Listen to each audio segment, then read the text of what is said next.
about this for a second.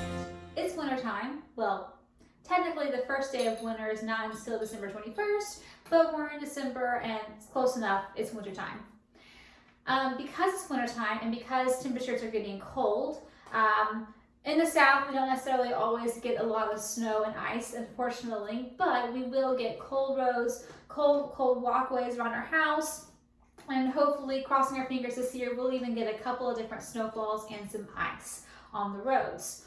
A lot of times when there's snow and ice on the roads, we'll see trucks, major trucks, pouring salt on the roads, either before and usually after. If you ever were to go to a public building, like if you visit the library in the middle of winter and it's recently snowed or recently iced, you'll see salt along our sidewalk in front of the library and leading up to our doors. Well, why do we put salt down? It's actually quite interesting. Because salt melts ice.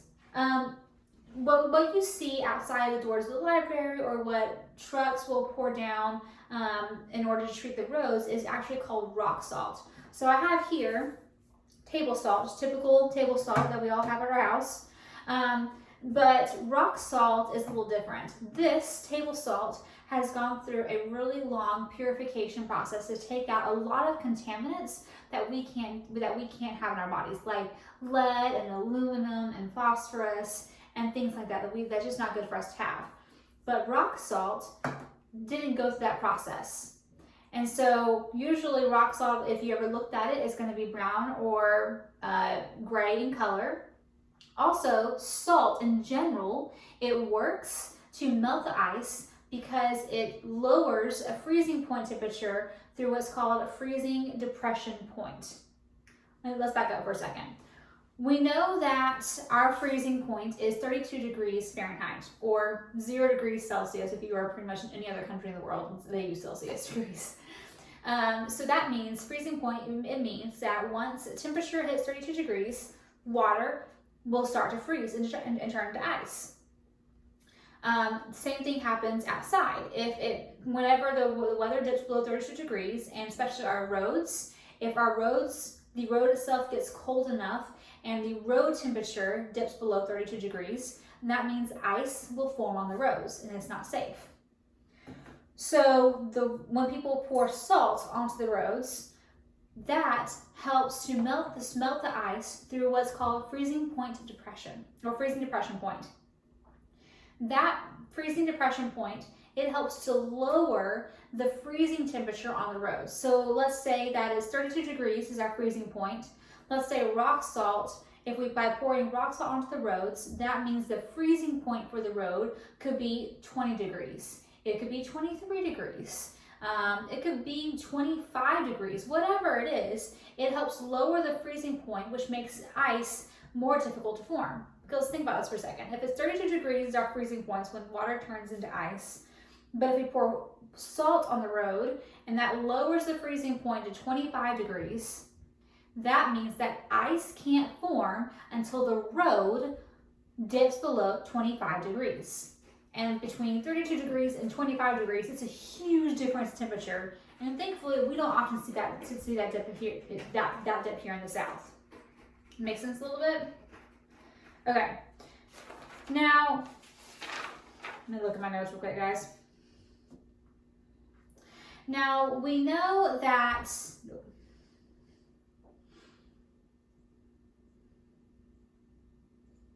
Now the key for salt to work on the roads is water.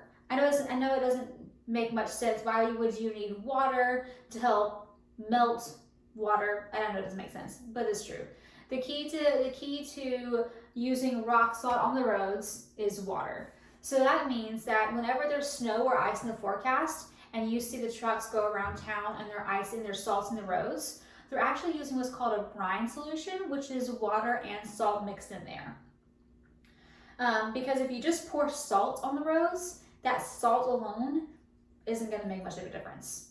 But by pouring the water and salt onto the roads before the ice and snow get here, that helps to decrease the amount of ice that forms, which means that there's going to be less ice that needs to be de-iced later on.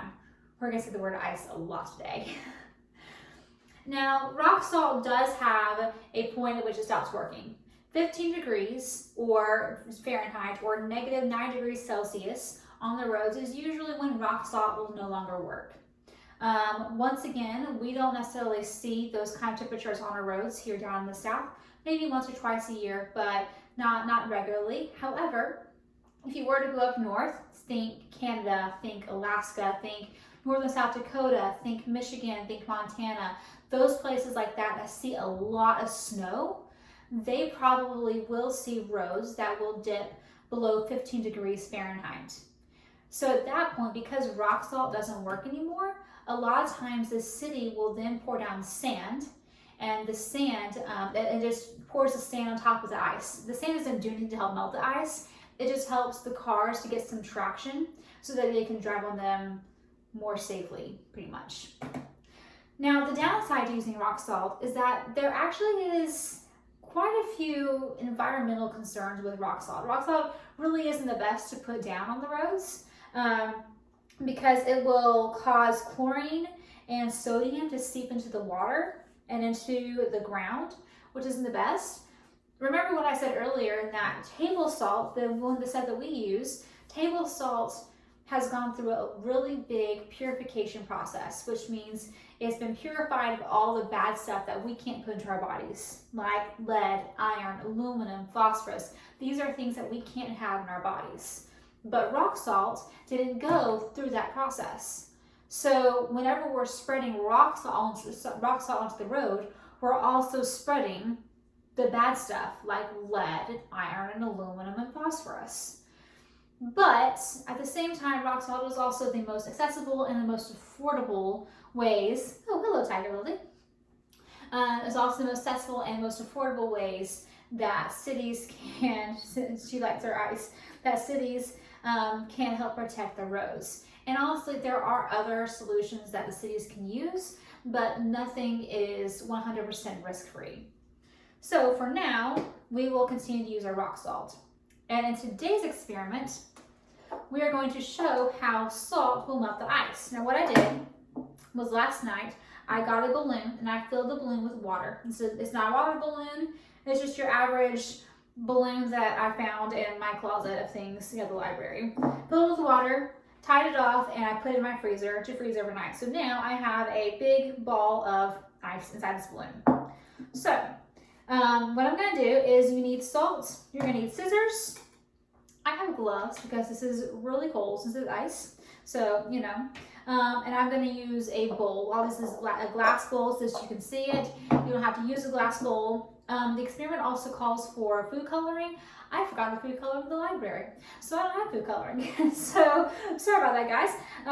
But you can use food coloring all you want. However, be careful. What's going to happen is we're going to pour ice onto our solid block, or we're going to pour salt onto our solid block of ice and watch how the salt melts the ice. Don't touch the ice once salt is on it. It's not safe. I'm going to have gloves just to let extra protection here, but just don't touch it. Just let it totally melt away, then pour it outside or something, but don't touch the ice once salt is on it because we don't want you to hurt your hands or anything like that. But like I said, last night I got a balloon, I filled it with water, I froze it overnight.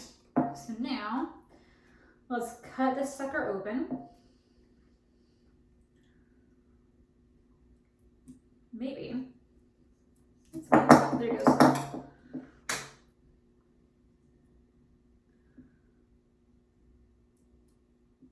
This is going to be a challenge a little to peel away my balloon. But it's also kind of satisfying.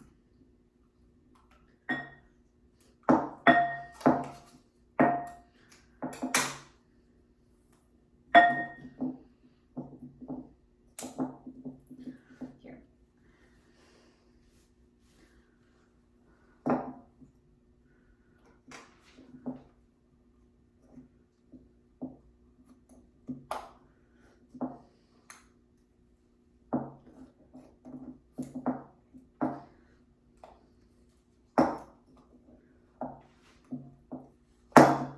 Oops.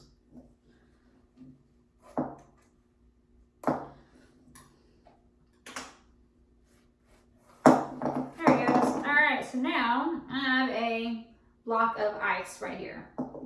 So what I'm going to do is I am going to pour some salt onto the top, and scientifically, hang on, let me get this little bit of balloon out here. Scientifically, it should start melting. Now, what you can do with your food coloring, hang on, let's go and put the salt in here.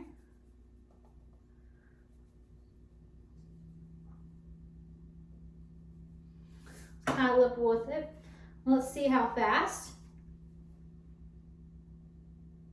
You can kind of hear it almost, it's kind of like snap, crackle, pop. That's that crispy treats, the cereal that you can get at the store. And you know how when you pour milk into it and it causes the snap, crackle, pop sound?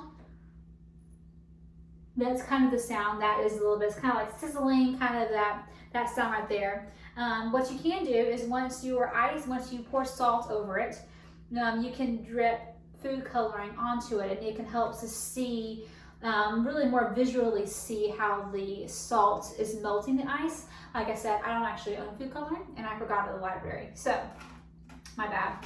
But this gives you a really great chance to do this experiment yourself, and I can tell that already, after just a few seconds, the top of my ice ball is already getting mushy looking. Like, it doesn't take long at all for this to start working clearly.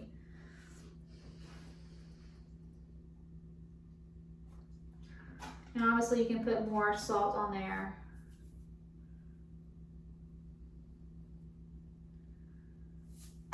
As needed. But what's going to happen now is we're going to let it sit here. And this will probably take a little bit because this is a pretty thick chunk of ice here.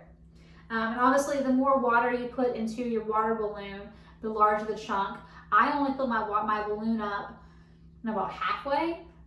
Don't fill it up the whole way. Don't try to make this ginormous block of ice in your freezer. I don't think your parents will appreciate it, and I don't necessarily know how safe that is. So, you know, don't go crazy town filling up a balloon of water. But I only fill my balloon about halfway, and I can see, you probably can't see it here on camera because I don't have my food coloring, but I can see rivers of ice already kind of melting down the side of it. That's actually really cool.